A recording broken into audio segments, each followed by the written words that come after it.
Okay, ये if we look at this thing, अब ये जो हम लोगों ने डिस्कस किया था कि for example payment is made for repairing of factory wall जो है ना, अब नॉर्मल प्रैक्टिस के अंदर क्या होता है कि रिपेयर और मेंटेनेंस जो है that is an expense of the business organisation. लेकिन यही अकाउंटिंग स्टैंडर्ड्स आपको प्रोविजन प्रोवाइड करते हैं कि अगर फॉर एग्जांपल कोई आपने जो है ना एक्सपेंडिचर इनकर किया है for the restoration of any asset, उसको अपनी नॉर्मल पोजीशन में लेके आने के लिए, तो you will charge it as revenue expenditure या एक्सपेंस। लेकिन उसकी वजह से अगर उसकी यूजफुल लाइफ या प्रोडक्शन कैपेसिटी या ऑपरेटिंग कैपेसिटी जो है ना वो इंक्रीज हो गई है, तो उस सूरत में उसको आप क्या करेंगे, एसेट के तौर पे चार्ज कर देंगे।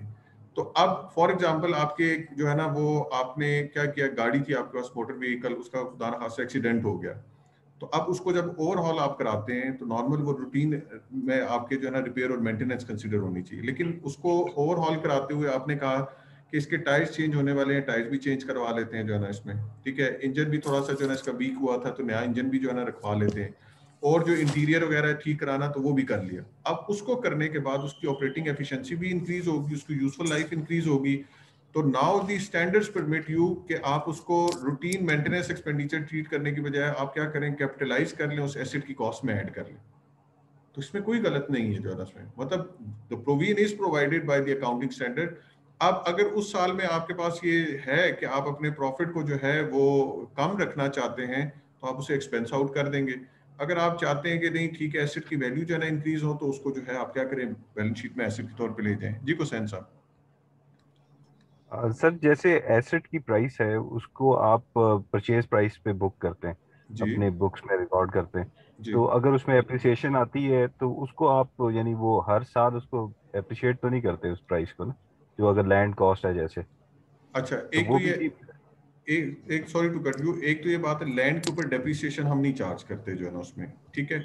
अगर आप किसी और एसेट की बात करते हैं, फॉर एग्जांपल बिल्डिंग हो गया या फॉर एग्जांपल मशीनरी वगैरह होगी, तो उसमें ये है कि आपने फॉर एग्जांपल एक बिल्डिंग परचेज की थी 10 मिलियन की, और उसको डेप्रिशिएट करते करते बुक वैल्यू उसकी जस्ट 2 मिलियन रह गई है, लेकिन उसकी जो बुक वैल्यू है वो फॉर इंस्टेंस जो है वो 50 मिलियन है। साल कितने?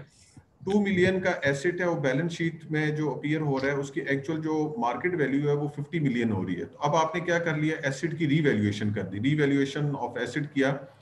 अब जब रीवैल्यू करके एसेट को 50 मिलियन के ऊपर लेके जाएंगे, तो अब दोबारा से आपको क्या करना है, उसकी यूजफुल लाइफ वगैरह डिटरमिन करके और उस यूजफुल लाइफ के अकॉर्डिंगली उसको दोबारा से डेप्रिशिएट करेंगे जो है ना उसमें। देखो सर, मैं जैसे सर पाकिस्तान में है गाड़ियां जैसे हैं, आपने एक गाड़ी जो 7 लाख की ली हुई है वो आज भी यानी 13-14 लाख रुपए की बिक जाती है, जी जो सही कि है। डेप्रिशिएशन रहती है। जी तो ये वही फिर अकाउंटिंग स्टैंडर्ड्स हैं जो आपको इस तरह की चीज़ों का परमिट करते हैं। मेरे जी कहने का मकसद ये था। जी बिल्कुल ऐसे ही है। आप देखें ना कि आपके पास कोई भी एसेट है over the period of time, normally वो कॉन्सेप्ट हम ये कहते हैं डेप्रिसिएशन का कि it would deteriorate over the period of time, जिससे वैल्यू डिक्रीज हो जाएगी। But normally what happens is कि सम जो आपने मोटर व्हीकल्स की एग्जांपल ली, इवन लैंड एंड बिल्डिंग की देख लें, बिल्डिंग जो है ना वो आप 30 साल इस्तेमाल करने के बाद जब मार्केट वैल्यू है तो उससे 10-15 टाइम्स इंक्रीज हो चुकी होती है। हालांकि थ्योरेटिकली जब अकाउंटिंग प्रैक्टिसेस देखें तो उसके मुताबिक तो जो है ना over the period of time value deteriorate होनी चाहिए।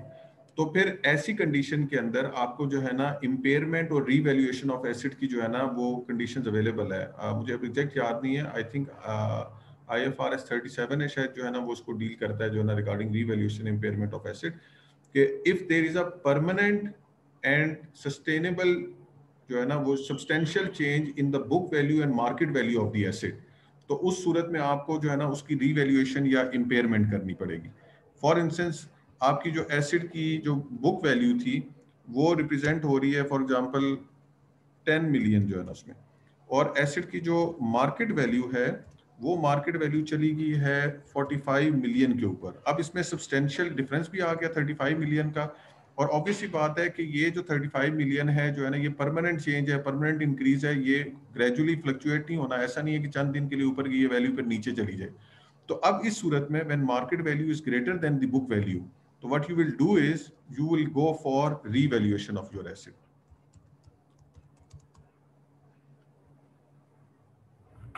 ठीक है, तो आप इसको क्या करेंगे, रीवैल्यूएशन करेंगे। तो जब आप रीवैल्यूएशन करेंगे, सॉरी, तो उस रीवैल्यूएशन के पर्सपेक्टिव के अंदर ये 35 जो मिलियन है, this would be treated as revaluation surplus. अब ये जो रीवैल्यूएशन सरप्लस है, दिस बेसिकली, ठीक है, this will be added in the balance sheet in the equity side. एक साइड पे एसेट आपका जो है ना 35 मिलियन से इंक्रीज होगा, दूसरी साइड पे आपकी जो इक्विटी है वो 35 मिलियन से इंक्रीज हो जाएगी। लेटर ऑन अगर सिचुएशन ऐसी चली जाती है कि बुक वैल्यू तो ज्यादा है,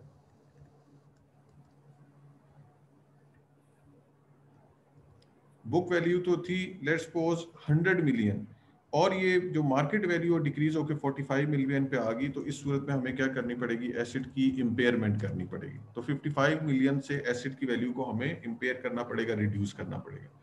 तो जब रिडक्शन के बाद नई जो आपके पास जो उसकी वैल्यू आएगी, उसकी बेसिस के ऊपर दोबारा एस्टिमेटेड लाइफ जो है ना एज्यूम करके आप क्या करेंगे, डेप्रिसिएशन चार्ज करेंगे। और एक और भी बात है, अगर फॉर एग्जांपल आप रीवैल्यूएशन में नहीं जाते, आप कहते हैं कि सिर्फ ये 2-3 साल ही और एसेट यूज करना है, तो उसको of the balance sheet item के तौर पे आप यूज करते रहेंगे, तो उसमें डेप्रिसिएशन एक्सपेंस तो अकाउंट फॉर नहीं होगा, रेवेन्यू आपके बिजनेस में जनरेट होता रहेगा। जैसे लास्ट टाइम भी मैंने आपको एयरलाइन इंडस्ट्री की यूके की एग्जांपल दी थी कि यूके में ये नॉर्मल प्रैक्टिस है कि फ्लाइंग आवर्स जो है ना वो कंप्लीट होने के बावजूद भी if they feel that the aircraft is fit for flying, तो उसको 1-2 साल जो है ना वो यूज करते हैं जो है ना उसमें, और नॉर्मली जो है ना वो यूजफुल होते हैं। तो उस सूरत में क्या है कि of the balance sheet asset जो है ना वो ट्रीट हो रहा होता है। जी रियाज साहब। सर मैं एक थोड़ा जी सा, सर, अगर हम इसको क्रिएटिव अकाउंटिंग को ओवरऑल देखें तो एक बड़ी पॉजिटिव चीज़ नज़र आती है, जिसमें आप अपनी फर्म को या बिजनेस को अच्छे तरीके से मैनेज कर रहे होते हैं, और end of the day benefit जो है वो फर्म का ही नज़र आता है।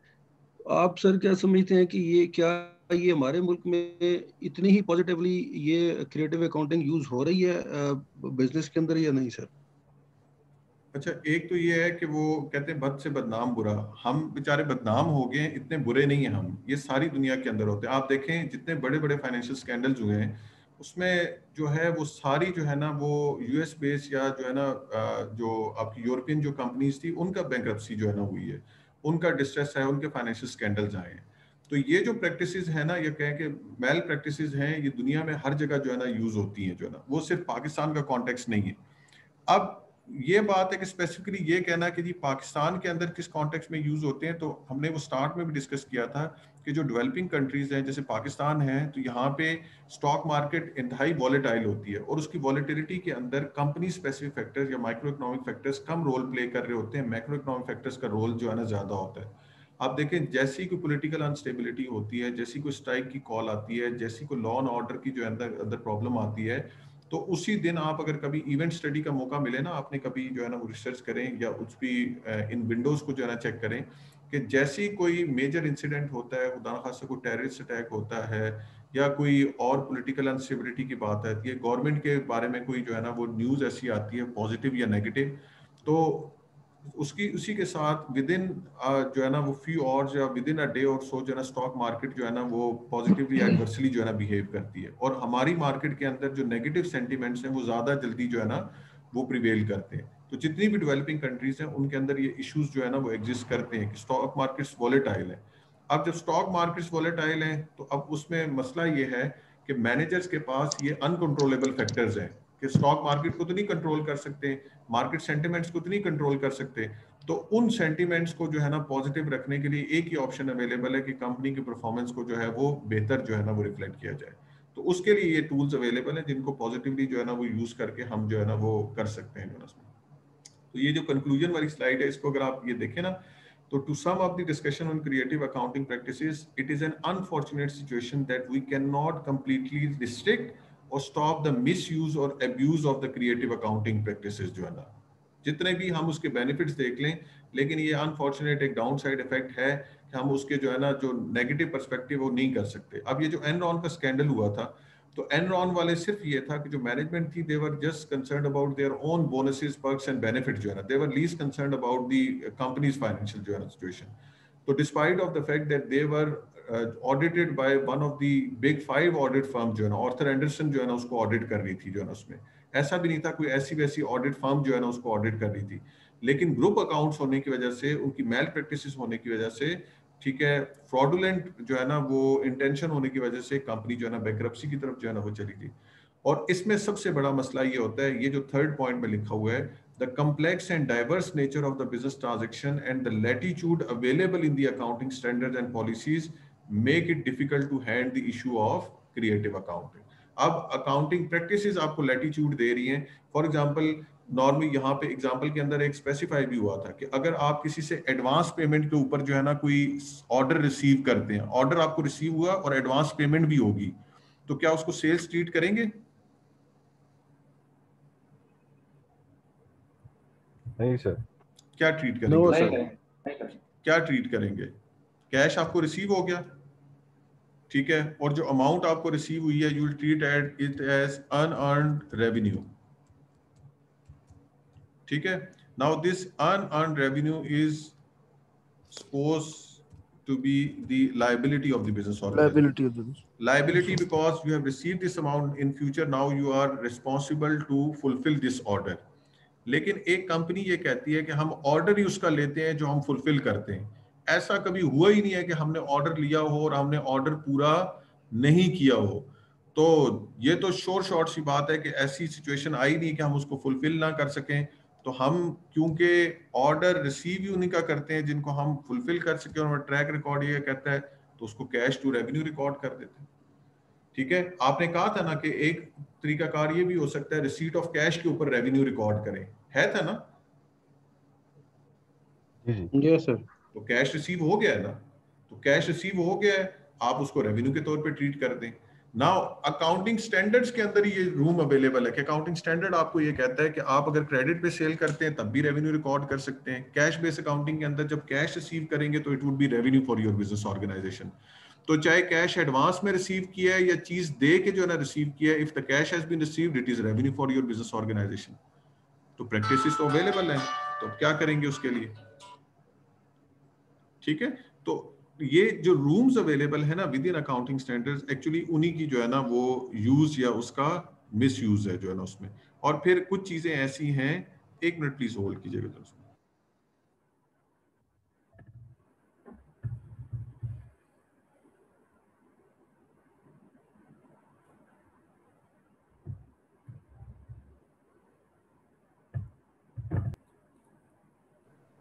जी सॉरी जोनस भाई। तो इट ऑल डिपेंड्स के आप देखें ना, लॉज जितने भी बनाते हैं, ठीक है, वो किसी बड़ी अच्छी बात की थी कि जो एक अच्छी लॉ की बुक होती है ना, उसमें 50 पेजेस का, अगर 500 पेजेस के ना, तो 50 पेजेस का लॉ होता है और बाकी 450 पेजेस के जो है ना लूप होल्स होते हैं जो है ना उसमें, ठीक है। तो यही हाल अकाउंटिंग स्टैंडर्ड्स का है कि स्टैंडर्ड्स तो बने हुए हैं, लेकिन विद इन दो स्टैंडर्ड जो रूम है उसके जो है ना वो लोग क्या करते हैं, उससे बेनिफिट जो है ना लेते हैं। और ये कोई छोटी कंपनीज नहीं है, ये जो मैंने आपको सॉफ्टवेयर की वो एग्जांपल दी थी, ये बेसिकली यहाँ इसके अंदर डिस्कस भी है कि जो माइक्रोसॉफ्ट वाले थे उस प्रैक्टिस को यूज करते रहे। और आपकी फाइनेंशियल जो है ना जो डिफरेंट है डिविडेंड पेइंग जो मॉडल्स हैं, वही ये कहते हैं कि कांस्टेंट ग्रोथ मॉडल्स एग्जिस्ट करते हैं। तो कांस्टेंट ग्रोथ आप कैसे इंश्योर करेंगे? रियलिस्टिक टर्म पे तो पॉसिबल नहीं है। How come is it possible for any company to maintain its dividend growth, ठीक है ना, sustainable for next 10 to 15 years when your profits are not controllable? तो आपके कुछ अच्छे साल होंगे, कुछ बुरे साल होंगे। अभी आप ये देख लें, लास्ट ईयर एबनॉर्मल ईयर रहा है, कोरोना की वजह से बिजनेसेस बहुत बुरे तरीके से डैमेज हुए हैं। तो आप सस्टेनेबिलिटी कैसे प्रॉफिट्स के अंदर रख सकते हैं? तो उस सस्टेनेबिलिटी को इंश्योर करने के लिए आप क्या करते हैं, आप इनकम स्मूथनिंग की तरफ चले जाते हैं। इनकम स्मूथनिंग का मतलब है कि आप डिविडेंड इक्वलाइजेशन रिजर्व क्रिएट कर लेते हैं। जिस साल प्रॉफिट ज्यादा होगा तो डिविडेंड में से कुछ पोर्शन, जो प्रॉफिट में से कुछ पोर्शन रिजर्व में ट्रांसफर कर देंगे और अपनी जो स्मूथ जो ग्रोथ है उसको मेंटेन करेंगे। फिर जिस साल आपका जो है ना प्रॉफिट कम हुआ, उस रिजर्व में से पैसा निकाल के उसको आप क्या करते हैं, डिविडेंड के तौर पे जो है ना यूज कर लेते हैं। तो आपकी जो डिविडेंड ग्रोथ है वो इंश्योर्ड हो जाती है। तो इसमें कोई बुराई नहीं है कि कंपनी अगर स्टेबल होगी तो इन्वेस्टर ज्यादा अट्रैक्टेड होंगे, इन्वेस्टमेंट जो है ना वो ज्यादा आएगी। तो इंटेंशन ठीक है, उसमें ये जो क्रिएटिव अकाउंटिंग प्रैक्टिस यूज कर रहे हैं इनकम स्मूथनिंग की, दैट इज गुड जो है ना उसमें, ठीक है। इसी तरह बिग बात इफेक्ट का हम लोगों ने देखा था कि एंटिसिपेटेड जो लॉसेस है अपकमिंग ईयर्स के, उनको करंट ईयर में आपने जो है ना वो रिकॉर्ड कर लिया।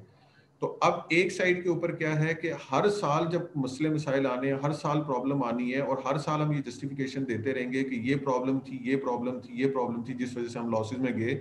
भाई जितने भी मसले मसाइल है पुरानी मैनेजमेंट के, जो भी उनकी जो है ना वो गंद वो छोड़ के गए हैं, उस सब को इस साल अकाउंट फॉर कर लो, ताकि जो पुराना मसला है ये तो सारा खत्म होना, and let's take a new start, let's take a fresh start, और उसको जो है ना वो कंटिन्यू करते हैं। तो there is nothing bad about it जो है ना उसमें।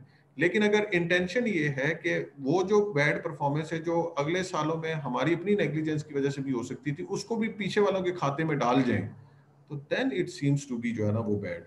और मेरे ख्याल में जो है ना वो what I perceive, may be मैं शायद गलत हूँ, मेरा अपना ओपिनियन है कि देखें नबी सल्लल्लाहु अलैहि वसल्लम का फरमान है ना कि इन्नमल अमालु बिन्नियात, जो है ना उसमें कि अमलों का दारो मदार जो है ना वो नीयतों के ऊपर है जो है ना, और वो शायद इसी वजह से है कि आप इंटेंट के ऊपर किसी का जो है ना वो कंट्रोल नहीं कर सकते, या उसके ऊपर कोई चेक नहीं है। हर चीज के ऊपर जो है ना वो चेक आ सकता है, लेकिन इंटेंट के ऊपर जो है ना वो पॉसिबल नहीं है जो है ना उसमें। इस वजह से वहां जाके जो सारी जो रूल्स एंड रेगुलेशन है, सारी चीजें जो है ना वो वहां जाके जो है ना वो खत्म हो जाती है जो है ना उसमें। तो at the end of the discussion, it is not that the creative accounting solutions are always wrong, जिस तरह हमने कई केसेस में देखा भी कि वो ठीक है बिल्कुल जो है ना, कंपनी की जो है ना वो बुरी परफॉर्मेंस को शो करने से बेहतर है कि आप उसको जो है ना रियलिस्टिक जो है ना, अगर बहुत खराब है तो थोड़ा सा एटलीस्ट इतना कर दें कि जो है ना कि वो एक शो हो जाए। अब बिल्कुल ये इसी तरीके से है कि जैसा मिसाल के तौर पे एक जो है ना वो कोई आपका कोई दोस्त है या कोई जानने वाला जो है ना, तो उसका खुदा ना खास्ता एक्सीडेंट हो गया और जो है ना वो आईसीयू में पड़ा हुआ है, तो आप वहाँ जब पहुंचे तो डॉक्टर से पूछा तो डॉक्टर ने कहा जी कि मतलब इसके तो बचने के चांस नहीं है, ठीक है, बस ये चंद लम्हों का या चंद घंटों के मेहमान है। और उसी की फैमिली बाहर जो है ना वेट कर रही है, और जब बाहर आप निकलते हैं आपसे वो पूछते हैं कि जी कि क्या हालत है। तो एक तो ऑप्शन है आप कहते हैं जी कि जी डॉक्टर तो कह रहे हैं कि बस चंद मिनट के जो है ना मेहमान है।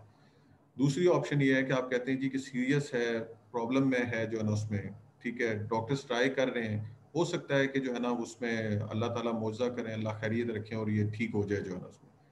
अब अगर आपकी जो इंटेंट है, अब है तो चीज एक ही है, लेकिन इंटेंट क्या थी कि खुदा ना खास्ता कि वो न्यूज अगर उसके पेरेंट्स में से कोई सुनता है और अचानक इस किस्म की जो है ना वो जवान बच्चे की जो है ना मौत या उस चीज की बात उसके लिए नाकाबिले बर्दाश्त होती है और प्रॉब्लम क्रिएट हो सकती है, तो you have just mitigated that lethal जो है ना वो रिस्पॉन्स जो है ना उसमें।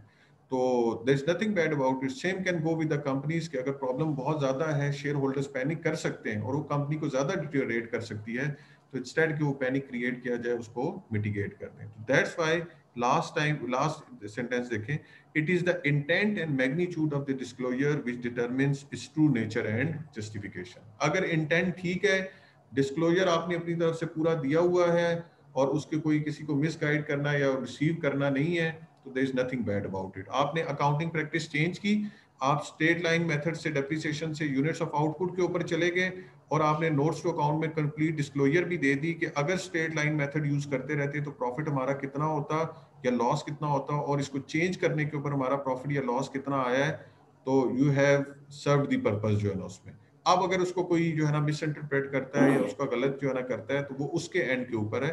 वो मार्केटिंग के अंदर हम एक टर्म यूज करते हैं, let the buyer be aware. तो आपका काम है कि उसके यूजर को इन्फॉर्म कर दें आगे, अगर वो उसको इंफॉर्मेशन को जो है ना वो परसीव कर पाता है या नहीं कर पाता, या उस इंफॉर्मेशन को टेकअप करते हैं नहीं करता, अब ये उसका कसूर है। लेकिन अगर आप उसको डिसीव करते हैं, वो इन्फॉर्मेशन नहीं प्रोवाइड करते, तो then obviously it's a mistake at your part. I hope it's clear जी। तो अगेन वो वेपन वाली बात के ऊपर चली जाती है कि इट्स नॉट गुड और bad, it's use basically makes it good और बैड जो है ना। अगर प्रॉपरली हैंडल करेंगे तो these are the good techniques available to you जो है ना उसमें। देखिए ना, एज एन अकाउंटेंट अगर आपके पास फ्लेक्सिबिलिटी ही नहीं है बिल्कुल, तो आप खुद समझते हैं कई दफा ऐसी सिचुएशंस आ जाती हैं कि अगर उसमें फ्लेक्सिबिलिटी ना हो तो शायद जो है ना सिस्टम ही कोलैप्स कर जाए जो है ना उसमें। तो यही जो रूम्स है ना, एक साइड के ऊपर ये लूप होल्स के तौर पे देखे जाते हैं, दूसरी साइड पे ये वही फाइनेंशियल फ्लेक्सिबिलिटी अवेलेबल है जो आपको इन जोल्ट से या इन फाइनेंशियल जो है ना वो प्रॉब्लम से जो है वो सेफ जो है ना वो करती है। एनी अदर क्वेश्चन जी?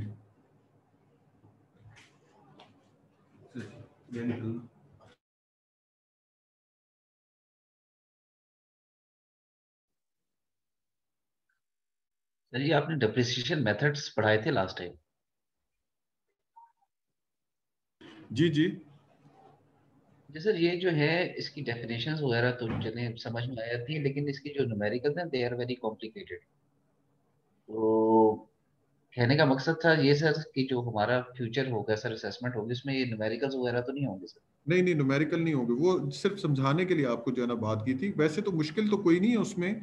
आप देखें, एक सिंपल सी बात है। अब चलें, बात आ गई है तो उसको वो कर लेते हैं कि एक सिंप्लीफाइड मैनर में मैं आपको थोड़ा सा उसका आइडिया देता हूँ कि for example if you are using the straight line method of depreciation, तो straight line method of depreciation, depreciation is always charge on the cost of the asset. ठीक है।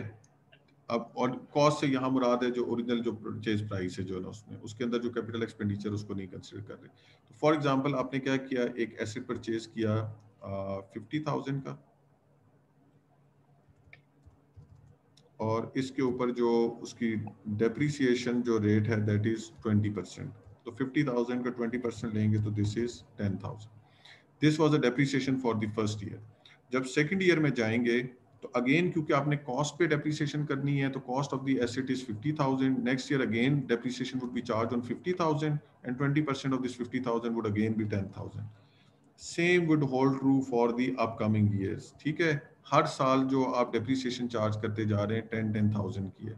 तो अब देखें 50,000 का एसेट था, 10,000 उससे डेप्रिसिएशन चार्ज कर दी, तो इसकी जो रिमेनिंग जो बुक वैल्यू रहेगी वो कितनी रहेगी, 40,000। ठीक है। Book value is cost minus accumulated depreciation, ये आपके पास उसकी जो बुक वैल्यू। फिर नेक्स्ट ईयर फिर 10,000 माइनस किया तो बुक वैल्यू जो है ना वो आपके पास 30,000 रहेगी। फिर 10,000 माइनस किया तो इसकी जो रिमेनिंग जो बुक्स ऑफ अकाउंट्स के अकॉर्डिंगली वैल्यू है वो 20,000 रहेगी जो है उसमें। ठीक है। फिर नेक्स्ट ईयर 10,000 माइनस होगा तो ये 10,000 रह जाएगी। फिर नेक्स्ट ईयर 10,000 माइनस करेंगे तो ये 10,000 रह जाएगी, सॉरी ये जीरो हो जाएगी। तो इसका जीरो। मतलब है after 5 years use of the acid the value of the acid would become zero जो है ना उसमें। तो this is basically straight line method of depreciation. इसी तरह एक और मेथड हम यूज करते हैं जिसको हम declining balance method of depreciation use करते हैं जो उसमें। When you say that this is declining balance या इसको डिमिनिशिंग बैलेंस मेथड भी कहते हैं, तो in this the depreciation is charge on the book value of the asset, not the cost but the book value. तो at the time of purchase of asset क्योंकि उसके ऊपर कोई डेप्रिसिएशन चार्ज नहीं होती, तो जाहिर सी बात है उसकी जो कॉस्ट या बुक वैल्यू होगी वो दोनों सेम होंगी। तो यहाँ भी डेप्रिसिएशन जब चार्ज करेंगे तो 50,000 का 20% ये आपके पास 10,000 आ गया। तो जब ये 10,000 है तो 50,000 में से 10,000 माइनस किया तो इस एसेट की आपके पास बुक वैल्यू जो है दिस वुड बी 40,000। अब यहाँ डिफरेंस ये है कि अब जब डेप्रिसिएशन आप चार्ज करेंगे तो कॉस्ट पे नहीं करेंगे बल्कि बुक वैल्यू पे। तो बुक वैल्यू एसेट की कितनी है, 40,000 है। तो 40,000 का आप क्या करेंगे, 20% ले लेंगे। तो 40,000 का जो 20% है दिस इज 8,000। अब 40 में से 8 माइनस करें तो दिस वुड बिकम 32,000। अब नेक्स्ट ईयर जब डेप्रिसिएशन चार्ज करेंगे तो इस 32,000 पे करेंगे। तो 32,000 इसका मल्टीप्लाई कर दिया 20% से तो ये आपका 6,400 आ जाएगा। ठीक है। 32,000 से माइनस कर देंगे तो ये आई थिंक सो 25,600 आ जाएगा। So on and so forth. अब ये प्रोसेस चलता रहेगा। तो this is basic difference between straight line method and declining और diminishing balance method. In straight line, the amount of depreciation for every year remains the same because depreciation is charged on the original cost of the asset. Whereas in declining balance method, the depreciation is charged on the book value of the asset. So every year, since the book value of the asset would reduce, therefore the amount of the depreciation would also reduce जो है ना उसमें। अब double declining में चले जाएंगे तो double declining में यही 20%। इसमें सर एक एक एक ऑब्जर्वेशन ये थी कि जो डिक्लाइनिंग मेथड है जी जी इसके अंदर नंबर ऑफ इयर्स तो फिर इंक्रीज कर जाते हैं ना सर जी। स्ट्रेट लाइन में आपने किसी चीज की वैल्यू जो है वो 5 साल बाद जो है उसको जीरो कर दी है सर जी ठीक है। लेकिन वही अगर चीज जो है अगर डिक्लाइनिंग के थ्रू करेंगे तो हो सकता है वो 10 या 15 साल के बाद कहीं जाके जो है वो जीरो हो सकता है। जी। तो उसमें ये है ना कि इनिशियल ईयर में आप डेप्रिसिएशन का बेनिफिट ले रहे हैं, ज्यादा एग्रेसिव डेप्रिसिएशन चार्ज कर रहे हैं, over the period of time कम होती जाएगी। उसकी जस्टिफिकेशन ये है कि नॉर्मली जब एसिड नया होता है तो जाहिर सी बात है उसके ऊपर जो है ना उसका यूज ज्यादा होता है जो है ना उसमें, over the period of time जो है ना उसका यूज जो है ना वो कम होता जाता है। तो उसी के अकॉर्डिंगली, क्योंकि इनिशियल ईयर्स में हमें टैक्स बेनिफिट चाहिए होता है, तो हम क्या करते हैं, एग्रेसिव चॉइसेस की तरफ जाते हैं जिसपे डेप्रिसिएशन जो है ना वो ज्यादा आ जाए जो है ना उसमें, और आने वाले सालों में सर कम हो जाए। तो बिल्कुल इसकी एग्जांपल तो फिर वही हुई ना सर, कि जो बैंकर ने जब अपनी वो गाड़ी जो मिलती है उसको, जी जी उसने जब वो खरीदनी होती है तो वो स्ट्रेट लाइन कॉस्ट पे करता है, लेकिन अगर उन्होंने किसी को लीज पे करनी होती है तो फिर वो उसको डिक्लाइनिंग बैलेंस के ऊपर करते हैं सर। वो है। और मजे की बात बताऊं कि ये सारी की सारी आपके जो डेप्रिसिएशन चॉइसेस अवेलेबल हैं, ये सिर्फ आपको फाइनेंशियल रिपोर्टिंग के लिए अवेलेबल है। मींस जो आपने एक्सटर्नल रिपोर्टिंग में जो बुक्स ऑफ अकाउंट्स देनी है उसके लिए यूज कर सकते हैं। टैक्स पर्पसेस में जो है वो ऑलरेडी डिफाइंड है जो है ना कि ये एसेट किस प्रॉपर्टी क्लास में लाई करेंगे।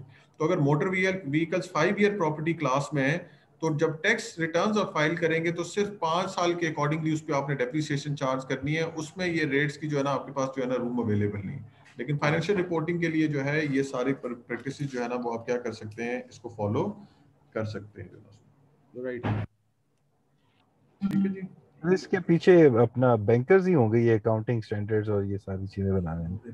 नहीं, सिर्फ बैंकर्स नहीं होते जो है ना उसमें, इसमें आपके जो अकाउंटेंट्स हैं जो है ना उसमें, ये जो आपके चार्टर्ड अकाउंटेंट्स होते हैं, ये लोग हैं जो आपके जो फाइनेंशियल एक्सपर्ट्स हैं, ये लोग बीच में इन्वॉल्व होते हैं, नॉट ओनली बैंक्स।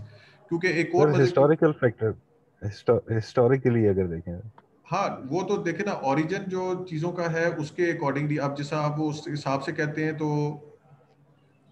जो जैसे एवोल्यूशन रॉथशाइल्ड्स ऑफ, हैं। जी एवोल्यूशन ऑफ मनी है जो है ना, वो तो देखें ना, एवोल्यूशन ऑफ बैंकिंग सिस्टम है जो है ना, वो तो सारा का सारा ये मनी से जो है ना उससे स्टार्ट हुआ है। लेकिन अगर आप ये देखें तो उसके लिए जो फाइनेंशियल इंस्टीट्यूशंस है ना, उनके लिए जो रेगुलेशंस हैं, these are totally different from non financial.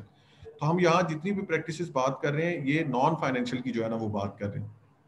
Financial institution के अंदर तो प्रूडेंशियल रेगुलेशंस जो है ना वो एग्जिस्ट करती हैं, या फिर आपके बेसल अकॉर्ड की जो रिक्वायरमेंट्स हैं वो फुलफिल करनी है जो है ना उन्होंने। और मजे की बात यह है कि वहां तो सिस्टम ये है कि हम जो नॉर्मली आपने अकाउंटिंग में पढ़ा होगा कि बैंक्स में तो अकाउंटिंग टोटली रिवर्स होती है, कि हमारे जो एसेट्स हैं वो उनकी लाइबिलिटीज होती हैं, जो उनकी लाइबिलिटीज हैं वो हमारे एसेट्स होते हैं। ये पता है ना आपको? जी जी बिल्कुल। देखें आपने क्या किया है, जो बैंक से लोन लिया हुआ है, लोन रिसीव्ड फ्रॉम बैंक, ये आपके लिए क्या होगी? लाइबिलिटी। लाइबिलिटी है, वेरी गुड। और बैंक ने क्या किया है, loan given to customer, bank के लिए क्या होगा? ये उनके लिए एसेट हो जाएगा, या मतलब इनकम स्ट्रीम हो जाएगी। रिसीवेबल। Receivable, sorry. एसेट है, बिल्कुल रिसीवेबल है, तो it is asset for them. उसके ऊपर Asset। जो इंटरेस्ट आएगा वो उसकी इनकम है। तो अब ये मजे की बात देखें कि हम जिस लोन जो रिसीव कर रहे हैं हम उसको लाइबिलिटी ट्रीट कर रहे हैं, बैंक अपनी फाइनेंशियल स्टेटमेंट में उसको एसेट ट्रीट कर रहे हैं जो है ना उसमें। इसी तरह जब आप डिपॉजिट करवाते हैं बैंक में, तो वो जो कैश एट बैंक है that is asset for your business organisation. लेकिन बैंक ने क्योंकि कस्टमर को फ्यूचर में उसके ऊपर जो है ना वो इंटरेस्ट पे करना है, सर्विसेज प्रोवाइड करनी है, तो उनके लिए वो लाइबिलिटी है। तो वहां टोटली जो है ना वो कॉन्टेक्स्ट जो है ना वो डिफरेंट हो जाता है जो है ना उसमें। और फिर ये जो फाइनेंशियल इंस्टीट्यूशंस है, फाइनेंशियल इंस्टीट्यूशंस की रेगुलेशन में बहुत सारी चीजें ऐसी हैं जो इनके लिए जो अकाउंटिंग प्रैक्टिसेस हैं, these are all together change from the normal non financial जो है ना वो फर्म्स है। तो ये नहीं कह सकते कि जो है ना जो फाइनेंस जो बैंकर्स हैं वो हमारे जो है ना स्टैंडर्ड्स बना रहे हैं, दीज आर अकाउंटिंग प्रैक्टिशनर्स जो बेसिकली कर रहे हैं। हाँ, उसमें फाइनेंशियल एक्सपर्ट्स भी बीच में शामिल होते हैं, क्योंकि बैंकिंग जो रेगुलेटरी कंपनीज हैं या नॉन फाइनेंशियल जो फर्म्स हैं, सॉरी जो फाइनेंशियल फर्म्स हैं, उनकी रेगुलेशंस को भी जो है ना उन्होंने क्या करना है, अकाउंट फॉर करना है। सर ये जो टैक्स स्टैंडर्ड्स होते हैं ये तो गवर्नमेंट्स एक्वायर करती हैं कि हमें कौन सा, अब जैसे आपने बताया कि हमारे पास स्ट्रेट लाइन मेथड है और डिक्लाइनिंग बैलेंस है। जी अब कुछ मुल्कों में जो होगा वो कुछ एसेट्स को as a straight line consider किया जाएगा, और उन्हीं एसेट्स को अगर किसी और मुल्क में ले जाएंगे तो वो शायद उसको डिक्लाइनिंग बैलेंस वाले उस सीन में आ जाएगा वो। नहीं, आप जैसे कि उसको, अब मैं सॉरी सॉरी आपकी बात काट रहा हूँ, आप कंट्रीज को छोड़ें, आप कंपनीज को देख लें। हर कंपनी की जो है ना वो प्रैक्टिस जो है ना वो डिफरेंट है। लेकिन जब टैक्स रिपोर्टिंग के लिए कर रहे होते हैं ना, तो टैक्स रिपोर्टिंग के अंदर ये पॉसिबिलिटी अवेलेबल नहीं है कि आप स्ट्रेट लाइन यूज करेंगे या डिक्लाइनिंग बैलेंस मेथड यूज करेंगे। वहां मैंने आपको बताया कि वहां प्रॉपर्टी क्लासेस डिफाइंड है। फॉर एग्जांपल बिल्डिंग को 10 ईयर प्रॉपर्टी क्लास डिक्लेयर कर दिया, तो अब फॉर एग्जांपल अगर पाकिस्तान के अंदर वो 10 ईयर प्रॉपर्टी क्लास के अंदर आती है, तो आपने 10 मिलियन की बिल्डिंग ली है, 10 सालों में आपने डेप्रिशिएट करना है। लेकिन हो सकता है यूएस में बिल्डिंग को 5 ईयर प्रॉपर्टी क्लास आइटम में ट्रीट किया जाता हो, तो यूएस के हिसाब से अगर वो उसको डेप्रिसिएशन आप चार्ज करेंगे तो आप 10 साल पे नहीं करेंगे, बल्कि 5 साल में सारी जो है ना उसकी जो है वो वैल्यू डेप्रिशिएट करना होगा। तो बिल्कुल कंपनी टू कंपनी भी वेरी करती हैं और कंट्री टू कंट्री ये प्रैक्टिसेस भी जो है ना वो वेरी करती हैं। But with in a country जो टैक्स प्रैक्टिसेस होंगी वो सेम होंगी।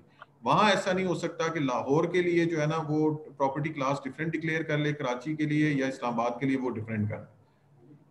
नहीं sir, with in the country भी तो मतलब ये तो अब गवर्नमेंट की चॉइस है ना कि वो आपके अगर सर्टेन एरियाज में टैक्स में कम करना चाहती है, ज्यादा करना चाहती है, मतलब हाँ, ये वो टैक्स फ्री जोन का कॉन्सेप्ट जो है ना वो डिफरेंट हाँ है। जी टैक्स वो फ्री जोन, बिल्कुल हाँ टैक्स फ्री जोन वाला कॉन्सेप्ट डिफरेंट है। वो तो एक ऑल टुगेदर एक डिफरेंट सिनेरियो के गवर्नमेंट बिजनेस प्रमोट करने के लिए टैक्स जो है ना बिल्कुल एक टैक्स फ्री जोन क्रिएट करती है या अपॉर्चुनिटी क्रिएट करती है जी कि आप इसमें लोग आके इन्वेस्टमेंट जो है ना करें। अदर देन दैट जब हम कॉर्पोरेशंस की बेसिकली बात कर रहे होते हैं, out of that tax zone जो है ना वो उनकी कंपनीज की जो ना बात कर रहे होते हैं, तो उनके लिए रेगुलेटरी फ्रेमवर्क जो है ना वो सेम एग्जिस्ट करता है। और अगर with in that tax zone बात करें तो with in that tax zone उन सब कंपनीज के लिए जो फ्रेमवर्क होगा वो क्या होगा, सेम होगा। सेम होगा। ठीक है, तो गवर्नमेंट लेवल पे फिर भी यूनिफॉर्मिटी है, लेकिन जब कंपनीज के लेवल पे है ना तो यूनिफॉर्मिटी, अब यही एक बहुत बड़ा प्रॉब्लम आता है जिन लोगों ने मतलब फाइनेंशियल रिपोर्टिंग का कोर्स पढ़ा होगा या फाइनेंशियल स्टेटमेंट एनालिसिस, तो हम जब एनालिसिस कर रहे होते हैं तो हम उसमें रेशियो एनालिसिस या ट्रेंड एनालिसिस को जो है ना करते हैं। तो कंपेरेबिलिटी तब पॉसिबल हो सकता है जब उनकी अकाउंटिंग प्रिंसिपल या अकाउंटिंग प्रैक्टिसेस जो है ना सेम होगी। यहाँ तो एक कंपनी इन्वेंट्री वैल्यूएशन के लिए मेथड कोई और यूज कर रही है, दूसरा कोई और कर रही है, तो आप उसकी कंपेरेबिलिटी कैसे कर सकते हैं।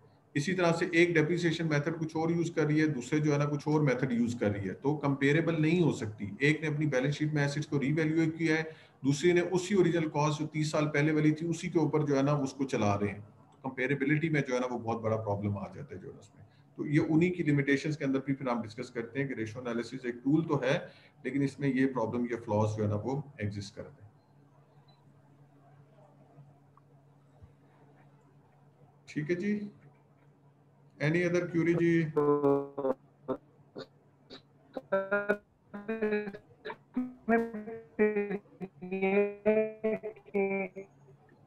एक कॉमन इन्वेस्टर को बड़ा कंपनी में इन्वेस्ट करने के लिए, क्योंकि इसके अंदर इतने सारे लकूनाज हैं जो आप बताए हैं, बड़ा मुश्किल होता होगा कॉम्प्रीहेंड करना और कंपनी का प्रोफाइल स्टैंड करके के अंदर।